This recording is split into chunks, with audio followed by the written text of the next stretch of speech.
Welcome again to the Arab Center, Washington, D.C.'s 9th annual conference and to this luncheon keynote conversation. This conversation is titled The Gaza War and the Role of the International Community, Global, Political, Legal, and Humanitarian Implications. So a very light topic for lunch. My name is Yara Asi. I'm an assistant professor in the School of Global Health Management and Informatics at the University of Central Florida. I'm also a non-resident fellow here at the Arab Center, D.C., and I'm really delighted to chair this session and introduce the luncheon keynote speaker, Martin Griffiths. Mr. Griffiths is a skilled diplomat, humanitarian, and mediator who, until recently, served as the Undersecretary General for Humanitarian Affairs and Emergency Relief Coordinator for OCHA, which is the Office for the Coordination of Humanitarian Affairs at the United Nations. While in this position, he played a key role in navigating the United Nations humanitarian response during a time of some of the most difficult crises in places we've been talking about here for many years, like Gaza, Syria, Sudan, and Turkey. Prior to this, he was the Secretary General's Special Envoy for Yemen from 2018 to 2021.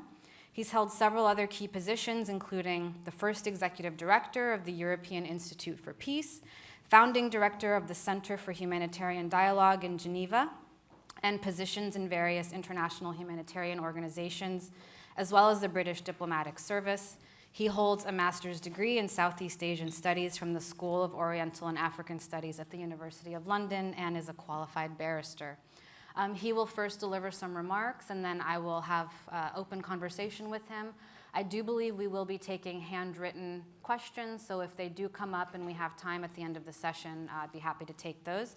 And I will turn it to you. Welcome, Martin, and thank you for joining us today. Yara, thanks a lot. Thank you very much. Thank you for everybody for being here and lunching together on this occasion. And listening to you recount my life, I realize it has been a long time, hasn't it? Best not to think about that too much. Okay. Yeah. I'm very, very glad to have had this invitation. I'm very grateful to the Arab Center, to you, for this opportunity. It's a subject which is growing in importance, not diminishing. It is growing in its danger, not diminishing. I want to say a few words, but not too much, on the humanitarian situation in Gaza, but I think we know pretty much the outlines of that, and then make 2 or 3 points that come out of that, which are relevant, I think, to the topic, which is looking at what does this mean for change of international behavior and for the prospects of that change. Mm-hmm. So on the humanitarian situation, it has never been as limited an aid program, aid delivery as now in Gaza, and that's saying a lot. And the reasons are very clear. There are very few convoys allowed through by the Israeli Defense Forces.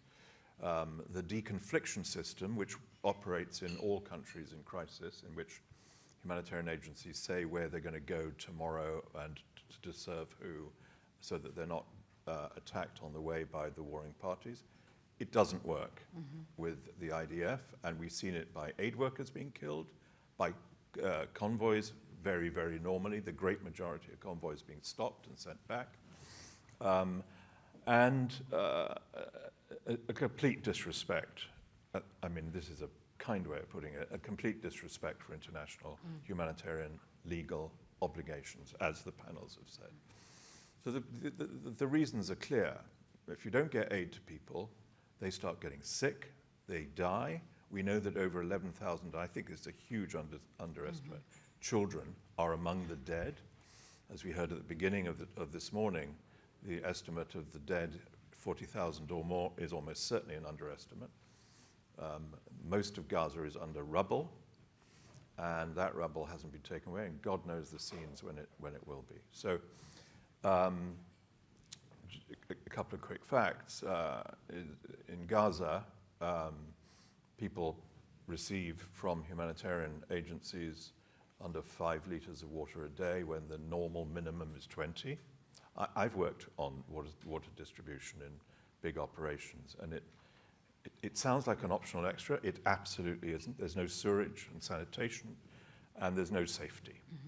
People have been displaced up to 10 times, and so on and so forth. So Gaza is a horror.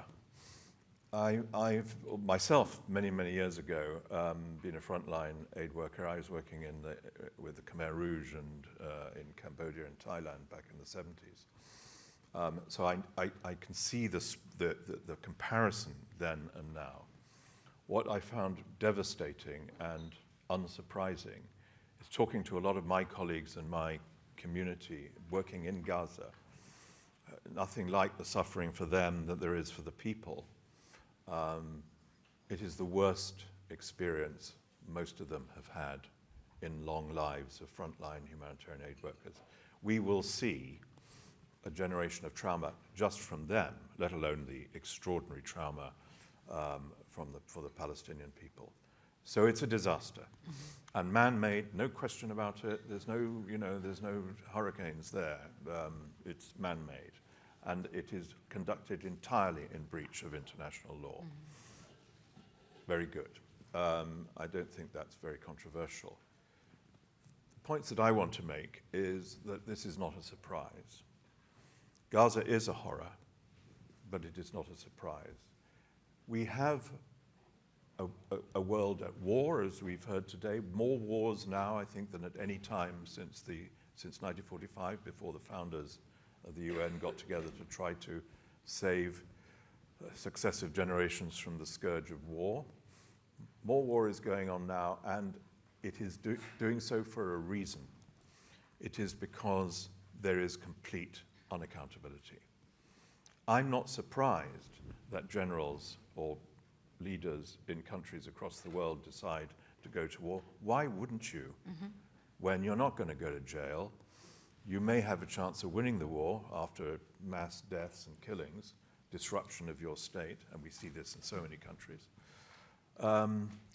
But it's a fair choice. It's a terrible choice, and that impunity, that unaccountability, has also been a feature, obviously, of Gaza. Why not go on? And for those who say, are we going to have a war in Lebanon? I think we've been having a war in Lebanon for some time. This is a progressive, dangerous, willful, violent war, in my view, and of course it has desperate implications for the rest of the region. The way in which the war might become a global conflict in some way is not off the table. Now, so I want to make 2 or 3 points about the consequences of this background, of this context. First of all, Gaza's consequence, which we have seen is a consequence of this world at war and impunity, doesn't only have an effect on Gaza. Mm. The world is looking at Gaza, thanks to very comprehensive, but not completely comprehensive, media coverage and discussion. But it will be seen very clearly by other parts of the world who will say, well, I think we can do that too. Mm-hmm. Why don't we just knock off that community or that group or whatnot? We're not going to suffer from it, and we may succeed. So the Gaza situation is a global problem. It's primarily a problem for the Palestinian people, which of course is our focus today, and it's why the title of this day is so good, because it's a problem for the American people, given the US behavior in this context.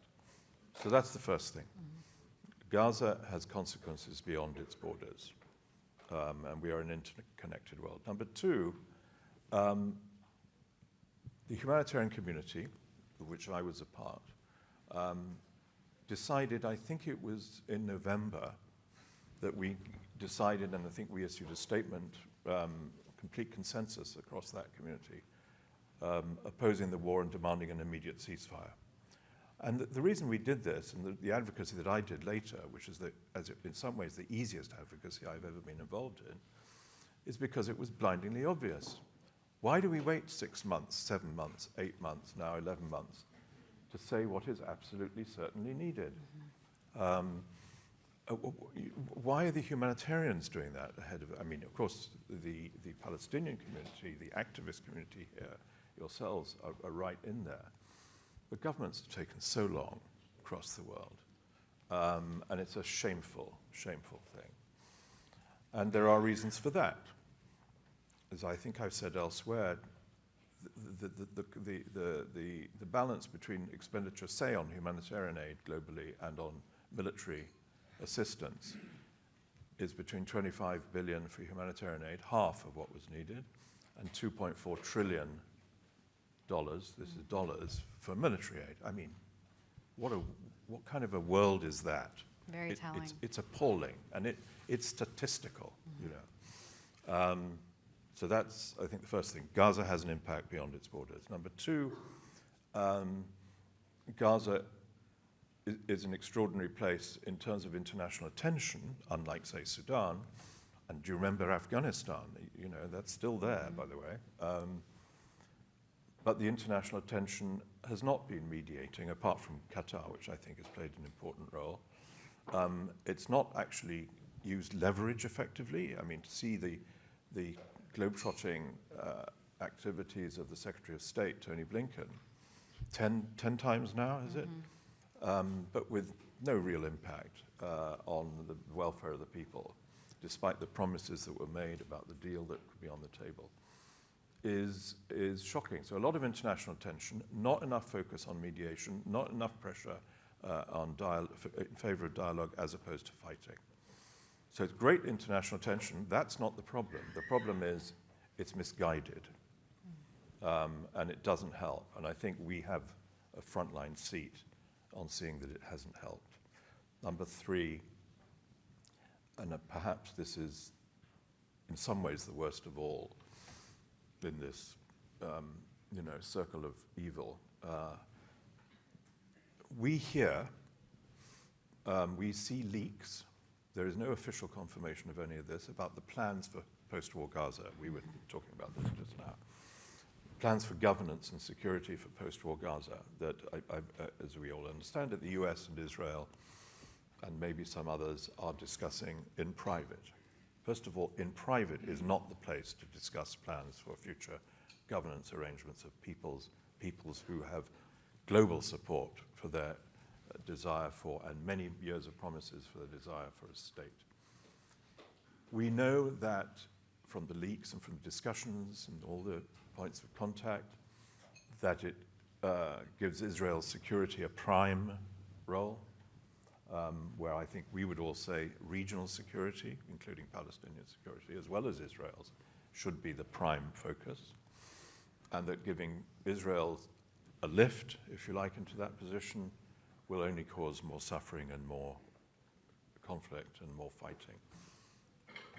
It provides for humanitarian aid only to go to certain groups and not the population. That's against everything we believe. And the consequence of this botched planning, inappropriate planning, I believe, and I've spent these 50 years in wars, all this sad life, is that you deprive all of us, but especially the people of Palestine, of hope. And why would you think that anybody would make a deal on hostages when their future is being decided elsewhere? Many of us have said this. It's not news. And many of us have lived by the importance of such a deal. Of course, the hostages. I've seen the awful film of that terrible, terrible day. There's no question about it. There's no comparative sense of wickedness and evil. But if you have a plan which deprives the people involved of hope, they die. Hope is the necessary fuel which keeps you alive, gives you a sense of the future for you, your family, and God knows that people of Gaza are under such stress for that anyway. So it risks becoming another confirmation of poor international practice, of misguided international ambition, and of another round of defeat for the legitimate rights of the people of Palestine. Over. Thank you. Thank you very much. So I want to touch on a lot of what you just said, but let's first, I think, turn to the role of the humanitarian sector. Obviously, in any setting like this, there are going to be significant humanitarian needs. People need food, people need water, people need electricity, they need medical care. But and this isn't a new argument, there has been concerns, specifically in the Palestinian context, but broadly speaking, that humanitarianism, largely funded and directed by the global north, the US, provides almost a kind of cover for what those same countries and entities themselves are enabling and supplying. I mean, you yourself just noted the disparity in arms versus aid. And so, for example, I look at this polio campaign that we saw several weeks ago in the Gaza Strip, which undeniably necessary. We can't have a polio outbreak, first for the Palestinians, then for the region. And yet there seems something almost perverse about a humanitarian pause to vaccinate children that was, by all accounts, very successful because parents are very scared of this, who may starve to death 2 weeks later, or be bombed 2 days later, or become orphaned 2 days later. How do we make sense of this desperate need to fill humanitarian needs with the fact that in many ways we are ignoring the root causes? I mean, the reason there's a polio outbreak, the same reason there was a polio outbreak in Syria in the last decade, is because of fragility, insecurity, overcrowding. If we're not addressing any of those factors, what does it say to those children that we're willing to vaccinate them but do nothing else for their survival? Look, Yara, I think this is a central question, dilemma, problem across the globe. You will see this from any of the humanitarian workers across the agencies, United Nations and others, that I had a chance to work with, of the anger of those people, the humanitarian workers. They would be the first to agree with me, by the way, in which they're the last man standing. They're put into these situations, so many of them dead, with no investigation, no accountability for that. UNRWA is being turned into a terrorist organization. Most of its offices are destroyed. This is outrageous. So the humanitarian community is as angry as you are, I mean, by implication, for being something of an alibi, which I think is what you're saying. And it shows itself very clearly, I think, more clearly in Gaza than elsewhere, but the story originates perhaps in Ukraine. But in Gaza, it shows itself by all the argument, the public posturing, I think, and most of it not quite accurate, about, no, we have provided this aid, or Israel keeps telling us that it's the UN's fault that people aren't getting food, because the UN is such an easy target, and that it's our fault, and they provided so much aid, and so on, and so on, and so forth. But this is simply not true. And the lack of aid also has another compounding problem, which is the lawlessness that goes with no food. As I remember being told some weeks ago, a cigarette in Gaza, a cigarette costs $20. Well, because it's currency. You can get cigarettes in, God help us, because it's a kind of movable currency. So aid becomes a football, doesn't it? I agree with that. What goes along with that, certainly for my strong view, and I think I hear it from all over the humanitarian community, from MSF, for example, from ICRC, from UN agencies, is that don't leave us alone in conflicts. We're supposed to have, at the very least, apart from legal action, legal behavior by the parties, hooray for that, we're supposed to have mediators there. We're supposed to have people who will solve the problems, who are actually capacitated to do that. I was a mediator, as you said before. Humanitarians are not for purpose for resolving conflicts. It's not their job. They clearly distinguish what they're trained and paid to do. And yet they see, and we've all been frustrated in that, all humanitarian workers have been frustrated in that they're just sort of throwing money into the lake and keeping people alive today. A saintly objective and noble, one life is worth every life, but they're left to carry the can.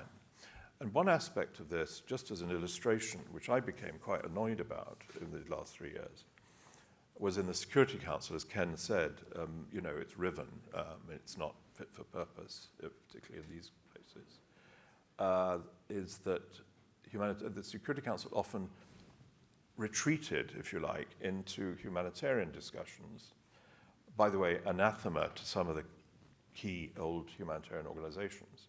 And I remember one member of the council saying to me, "What can we do to help you?" And I said, "You could do your job. You could stop the war, and I'll do my job. But, start with yours." And of course, it's factually correct that the council isn't meeting its responsibilities because of all the wars. And I have one quick last point, which is about Ukraine as part of this problem. As you know, and as we think we all know, there's a huge resentment across the global south, across the non-West and North governments and states about the way in which money is poured in to Ukraine. I mean, this is nothing to do with the appalling criminal responsibility of the Russian state and the incredible bravery of the Ukrainian people. It's not about that. But they get more both aid and, of course, weapons than, as it were, we do here in the South. And this has been described as double standards. It's not quite double standards. It's worse than that.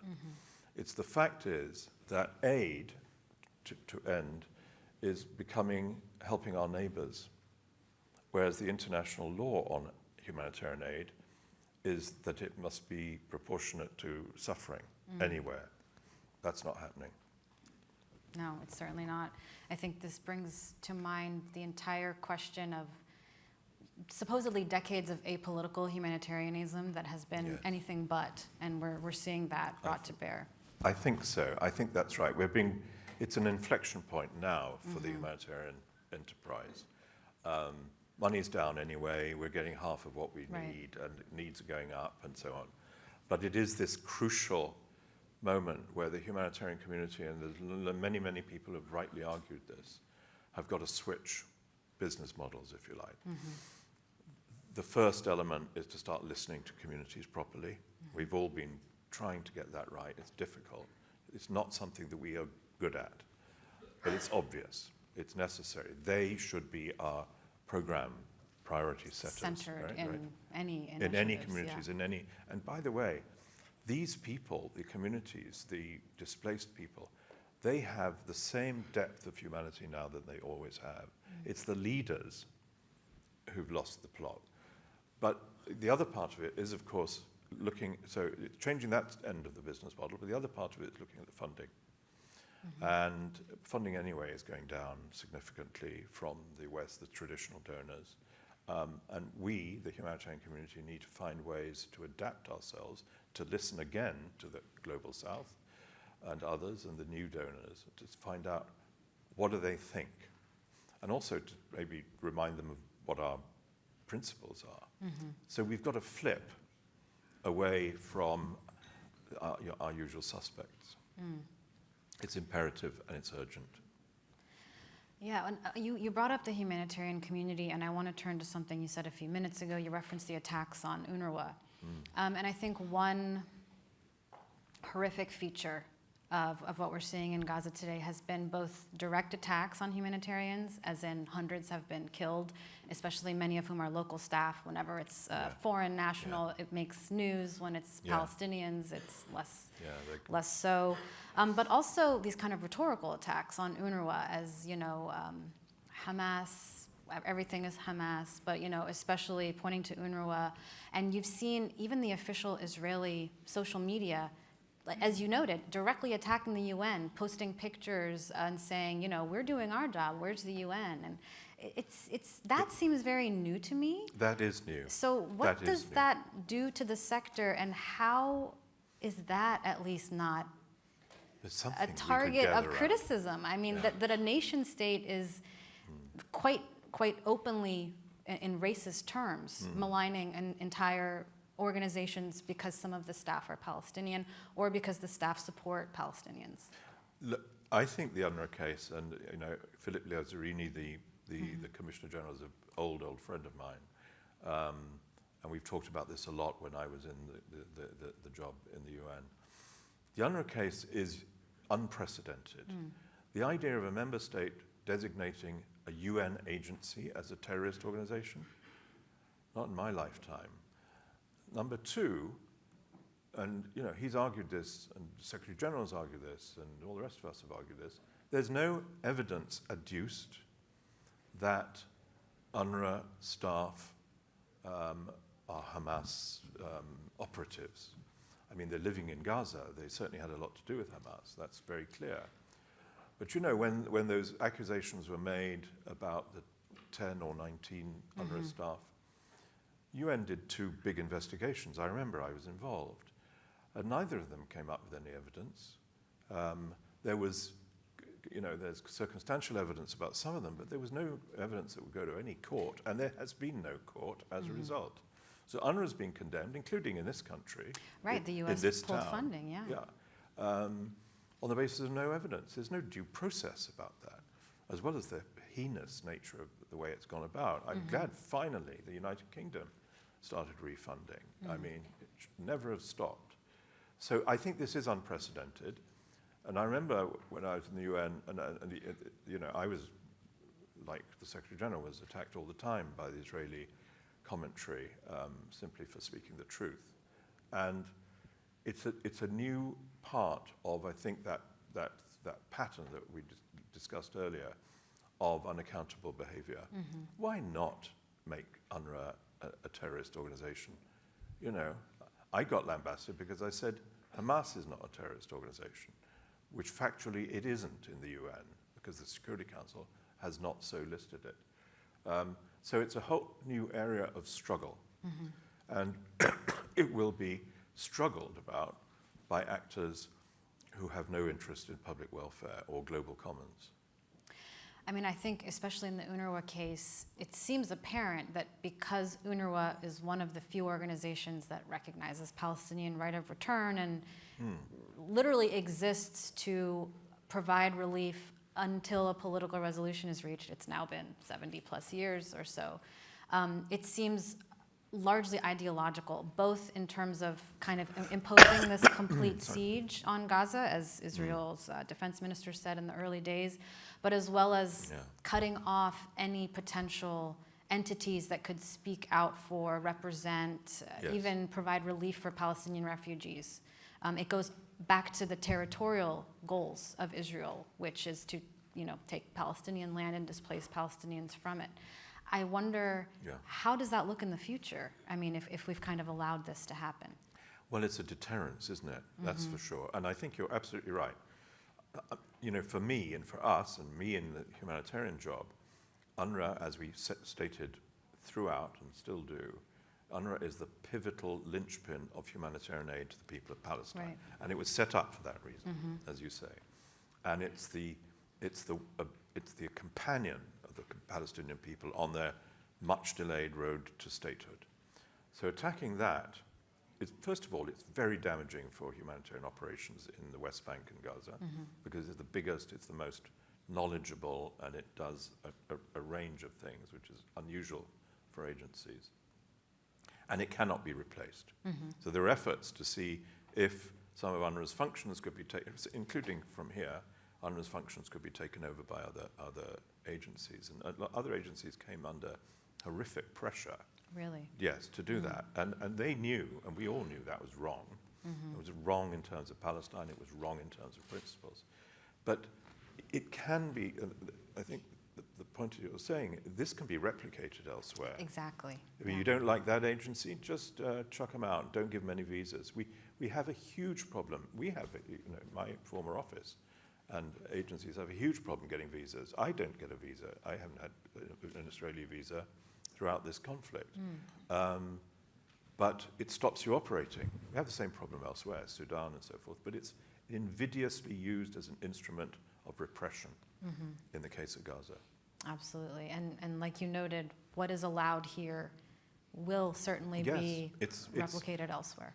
Gaza's a stage being watched by the world, isn't it? And not necessarily for good outcomes. So I think in the past year, but really since the blockade in 2007, the Palestinian issue, specifically in the Gaza Strip, has kind of been relegated to a humanitarian issue. Yeah.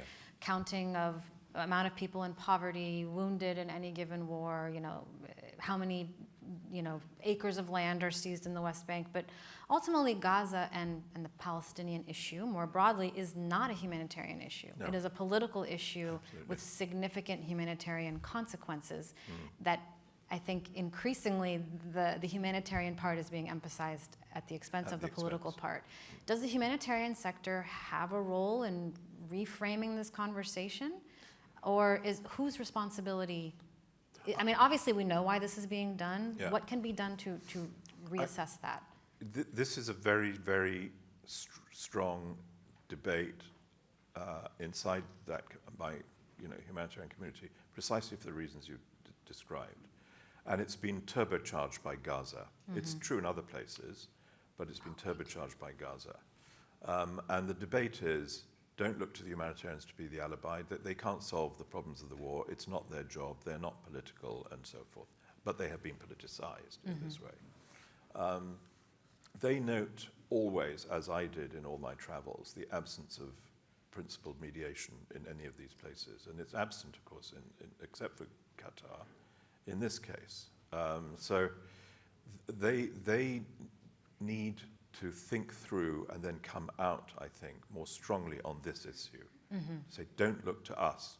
It is as true an issue for humanitarians not to replace development operations, which are completely different, very professional, underfunded, chucked away as soon as there's a problem. But I think humanitarian community needs to come out, and I sort of say it to myself, to denote clearly what it is for and what it's not for, and what it is being used for. Your point, I agree with you. So going back to kind of the humanitarian aspect of this, I mean, I and many others have made the argument that ultimately, because Gaza and the West Bank remain occupied, in accordance with the Geneva Conventions, any humanitarian need, food, schooling, etc., are Israel's responsibility ultimately. Yeah. Now, since the Geneva Conventions, we have, kind of quibbled with this. We've seen the Oslo Accords, which do not supersede the Geneva Conventions. But it seems to me that there is a relatively straightforward path to understanding this, and yet we've taken the most complex, convoluted paths. Israel almost never pays any reparations for any of the damage it, destroys. I think they paid UNRWA maybe 10 years ago something for a building. There's no consequence for Israel whatsoever in denying aid and what it's doing. Does that argument have any, is that discussed in the humanitarian sector, or again, is that kind of a preceding issue that is beyond? No, I think it's bewailed in the humanitarian community, but they're sort of so busy getting on with filling gaps which they shouldn't be filling in this sense. And I think it's lost as an issue, because it's a very powerful and proper and right issue, what you're describing. It's lost in the incredibly large and wide, and rightly so, conversation about the general lack of application of laws. I think as people on the panel said, we don't need new laws. We've got the laws, we've got the Geneva Conventions, we've got IHL, but what we don't have anywhere is their proper application. And that is as true for the occupation responsibilities of Israel as it is true for the illegality of Russia invading Ukraine and so forth. So there's this overarching discussion about the abysmal nature of leadership in the world today, principally West and North, I suppose, but the specifics of where the humanitarian community needs to stay back or speak out on these issues is kind of lost in translation. There's a huge tradition, as you know, Yara, in the humanitarian community of not speaking out on political issues. Right. I'm also very careful about that. I don't judge, but that's why we speak to everybody. But there's a growing understanding between the human rights agencies and humanitarian that this can't go on indefinitely. That the humanitarians have a voice, and they should use it to describe themselves better, but also to describe the need for cooperation with others. Member states, I'm not a believer in big meetings in which civil society is excluded. And this is the week of those big meetings, not in this town, of course. but in New York. So there is no, except for the General Assembly, as Ken said, which I think is a real bright light in this dark world, there's no place in which real accountability is agreed among member states. It's a lottery, isn't it? It's a negotiation based on interests behind the scenes, and we saw this in the Summit of the Future, the Summit of the Future, and its pact. We can't look to those places to get justice and reparations. The ICJ decision is still a provisional order, which is an extraordinary thing. The ICC has not yet got its warrants out, which is, shameful. Not their shame, our shame. And we need to be clearer on my side about describing what we need to see from others. In our few remaining minutes before I turn to audience questions, I want to just quickly end with, based on your extensive experience across contexts, so not just looking at Palestine and the Gaza Strip, we're past the point where a ceasefire would really end much of the suffering of many people. So many lost, so many injured, starvation, famine, disease, homes destroyed. People would have nowhere to go even if there was a ceasefire. When you look at such a comprehensive level of destruction and mass atrocity, what do you see as I constantly ask what comes next, the day after. I think these conversations are very premature. But when you look at a humanitarian catastrophe at this scale, what are you thinking in terms of where do we start? What is needed? Yeah, it's a central problem, because I remember seeing this a lot in Syria in 10 years ago, where I was involved, like I'm sure you were and others, and where we were talking about the growth of the war, and that was those are innocent years, early in the 2010-12 onwards. And one of the things we said, which is one of the answers to your question, is how is this going to be healed? I personally witnessed a mass killing in Syria, 120 women and children killed one Friday night by their neighbors, different sects, shocking, government supported. And this is Gaza. Gaza is that in spades. So the discussion should not be, even now, simply about reconstruction. And I understand one of the plans that may be being mooted in these private smoke-filled rooms is about raising part of Gaza to improve the buffer with Israel. That's people's land and homes and history that's just being, switched off. It's not just about reconstruction. And I know there's a huge fight about who's going to do it, who's going to pay for it, who's going to make a profit out of it, and so forth. But it's about trauma and jihad and hate, which of course has been increased by this. It's not helped Israel's security to create a new generation, as you know better than me. This must be our attention also in Gaza. And it's not really a humanitarian issue, but it's a really important issue for all of us as human beings in families and communities and states to do this. As far as I know, there's little discussion about reconstruction, but there's almost no discussion about this. And where's the land? And we know Egypt has drawn a line on people going into Egypt. I understand that. But where are they going to go? They're packed in. Makeshift tents. Makeshift tents with no water and all the rest of it. So, I think it's important. And I think that's actually a very important thing to take forward from this discussion, is that there should be serious, professional, global, diverse attention to the well-being of the Gazan people. I want to, before we end, I'll take one question based on your extensive experience in Yemen. And the question starts very broadly. Are there prospects for peace in Yemen? And I think just your general thoughts on where Yemen is today and what you see for the foreseeable future in our last few minutes. Yes, Yemen. And we thought that was going really well. Another failure in my life. I think that, if you go into mediation and peace baking and stuff, you've got to accept that 80% of what you do is a failure. But you've also got to accept, and this is answering the question on Yemen, that 80% of what you do could be useful. You should try and make it useful, not counterproductive for future. I remember Bill Urey, the great Harvard conflict resolution expert, saying to me once, many years ago, he said, there's an average of 6 ceasefires needed to stop every war. So it takes a long time. Yemen is in a desperate place at the moment, as we know. The Houthis, who I know well, of course, I knew well, have decided to take their geographic privilege seriously and are not really being deterred.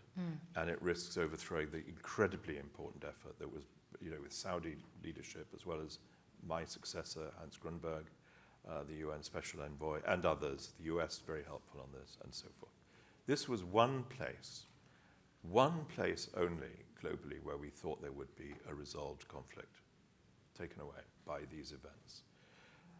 So I think it's imperiled hugely, and I would be saying that what's important for Yemen is to go back to the agreement that was there, bitterly produced and fought out over these many years, that was, that Hans Grunberg was received and worked with the Kingdom of Saudi Arabia, as well as obviously the Yemeni parties on it. Go back to that. Don't try to make a new one. Go back to what that was agreed. Go back to reintroducing that. And that means, of course, stopping and having penalties for continuing to attack the shipping in the Red Sea, which is affecting all of us, not just the people of Yemen.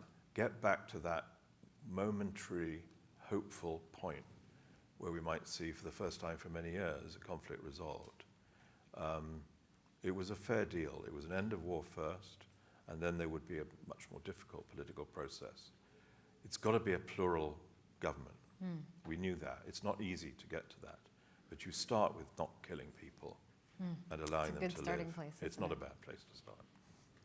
Great. Well, thank you so much, Martin. Please join me in thanking him for his comments today.